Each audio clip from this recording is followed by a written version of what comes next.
Yes, da er vi tilbake med en kort en til. Tenkte jeg vi skulle lage noe så enkelt som majones. Det som er greit med de korte her, er at da får vi noen referanser på kanalen som jeg kan peke til når det er noe vi skal... Når vi trenger noe vi skal lage som ikke jeg lager der og da. Sånn som majones og tacokrydder og ranch og kanskje noen sauser og litt sånn. Nå skal vi lage majones, og majones er jo da fryktelig enkelt. Det er jo noe, for dere som har sett det her før, har jo sett jeg gjøre det før, men jeg har en lei tendens til å ikke måle opp ting når jeg gjør det, for jeg har gjort det så enormt mange ganger. Men da skal vi prøve å måle opp mens jeg jobber.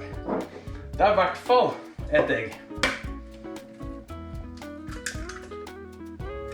Jeg må ha sennep i, da bruker jeg alltid Dijon, det synes jeg er best. Du kan bruke annen sennep på, men du må ha en skarp en. Majonesen. Sennepen er noe av det som binder, som gjør den emulsjonen med egget. Og der er det vanskelig å måle opp, for det er ikke en ekte spiseskje, men en sånn god klump oppi.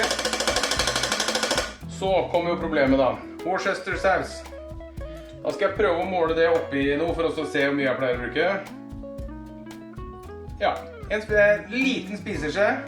Og så snakker vi hvitvinseddik. Jeg kan tenke meg en spiseskje der også. Ja. 1,5. 1,5 med hvitvinseddik. Lukter ikke noe godt, men allikevel lukter det godt. Sånn, så skal vi ha en halv sitron.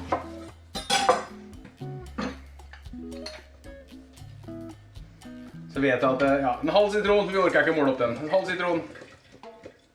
Vi må ha noen variabler her hvis det skal være spennende å lage mat, mener jeg. Kan ikke være helt lik hver gang, det er ikke noe gøy. Det var det. Og så trenger vi salt. Og saltet har jeg lurt litt, vet jeg ikke helt hvordan jeg skal måle opp. Jeg kan se for meg, jeg bruker alltid, når jeg bruker maldonsalt, så tar jeg 3 fingre, og så tar jeg 3 klyper. Men jeg kan se for meg at det her skal jeg bare føle litt her nå, så kan vi heller få litt feedback på det etterpå. Jeg kan se for meg at det er 1 teskje med salt. Noe sånt. Kanskje litt mye, men det ser vi etterpå. Hva skal jeg si fra? Det er basen. Olje. Har jeg sånn mål på den her da? Det er så slitt at det. Se det da. Hva står det der da? 400-500. Den halv.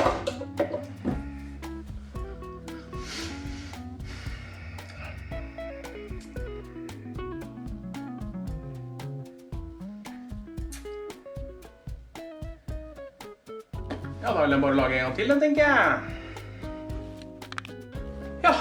Da er vi tilbake igjen. Jeg har fylt opp igjen, fått opp i nesten alt. Og da er det jo...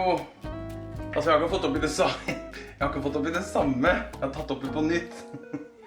Bare sånn at vi vet det. Det var egget. Og mer er det saltet. Da har jeg jo sjansen til å justere det litt grann, så da tar jeg bare en halv teskje med salt. Så kan jeg heller salte etterpå i verste fall. Er det mer da? Da har jeg husket på alt nå. Worcester, hvitvinseddik, salt, sitron, Dijon-sennep og egg og olje.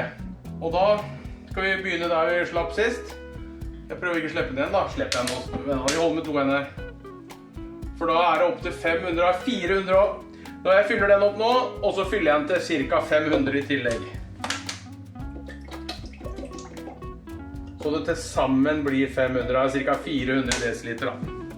4 desiliter. 4 desiliter. Og så er det da magien da. Er du klare? Og da setter jeg, hvis ikke du har dette her, så må du røre inn olja underveis. Her fyller jeg bare opp, og så gir jeg bare planke. Klare?